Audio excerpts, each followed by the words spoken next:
afternoon. Came so close to snatching something from it right at the death note. Yeah, we did, but probably didn't deserve anything today with our performance. It's been very unlike us. I think especially since the manager's taken over, it's not very often that we haven't matched the opposition, but today Bristol Rovers were playing at a better intensity than us, and we couldn't match that. So I don't think we deserved anything out of the game, but we did show a little bit of fight towards the end, getting that goal back, and then probably should have got a draw then in injury time with that chance that I had.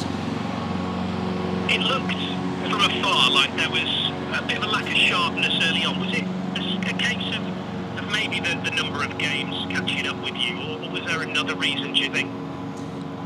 I think there is a bit of that does play into it. There is in football so many reasons why you're not quite at the races, and today was one of those days. But I think playing against MK Dons on Tuesday night and the way MK Dons play, they move the ball around the pitch a lot, and you do exert a huge amount of energy. And we played with such a high intensity on Tuesday night.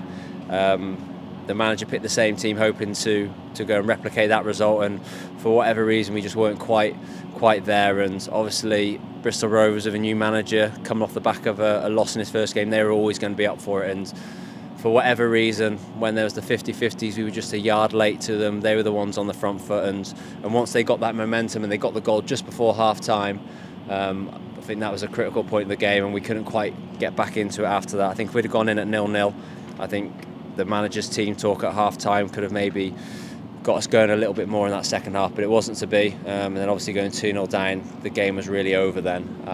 But what we have done well since the new manager's been in charge, if we lose a game we always bounce back, and we have to do that now on Tuesday night. You mentioned coming close to getting a goal at the end. The subs coming on did seem to make a difference. I suppose with the games coming so thick and fast, you've got to expect that the whole squad's going to see some action, plenty of action in the coming weeks.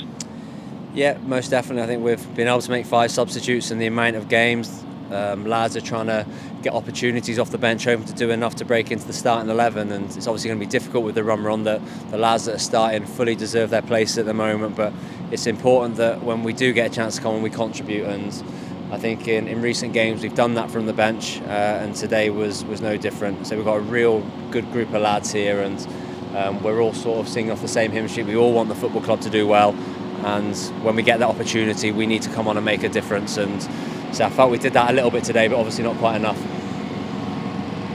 It is remarkable what's happened over the last few weeks. The run itself has been amazing, but have you known anything like it in your career, getting team talks over the phone and games not only in an empty ground but coming so quickly? Just such a weird time to be playing football and doing so well in it. Yes, it's obviously a very unique situation.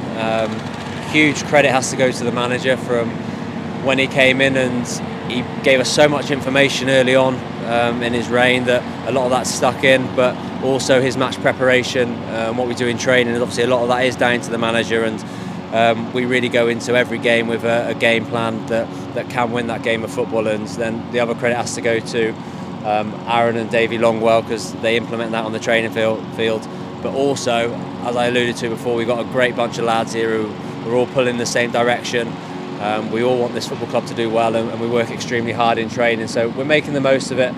But I think the one real sad thing, or two sad things, obviously the manager not being able to be here, and secondly that it's becoming normal now without fans here, and that's worrying. I watched old games back on the television, you see fans there, it seems bizarre, and it's such a shame that it's got to that position that we're getting used to playing without fans, and we can't wait to have them back. It really isn't the same. You haven't got that same match day buzz. You try and replicate it as much as you can, but it's just not quite there as much as it needs to be. And I really hope that we can come out of this lockdown and we have no more setbacks, so we can get fans back in the stadiums for next season, because obviously the club needs it from a financial perspective, but us as football players, we're missing it hugely, and I know the fans are missing it as well.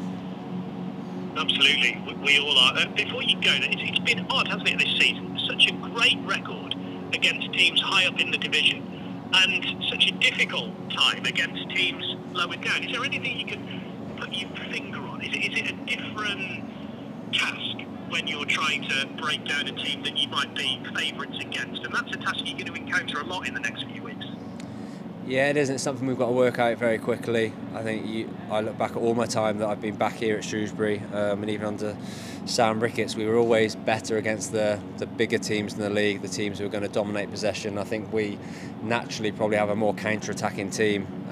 When you look at the pace we have on the break with Chappie and Sean Worley, and the way we can launch an attack quickly, but the manager keeps telling us we need to be better on the ball. We know we do. We need to be able to be a bit more methodical in the way we break teams down, and we do need to find a way to play against the teams who are in and around us or below us, and once they set up defensively, being able to move the ball and move the opposition around to try and find those gaps and create those opportunities, but still making sure that we don't get done on the counter-attack ourselves. So it's an interesting puzzle. I wish we had the answers for it, but I'm sure, again, with the new manager, it'd obviously be better if he was here, but he'll know that needs sorting out, and I'm sure we will do in the near future.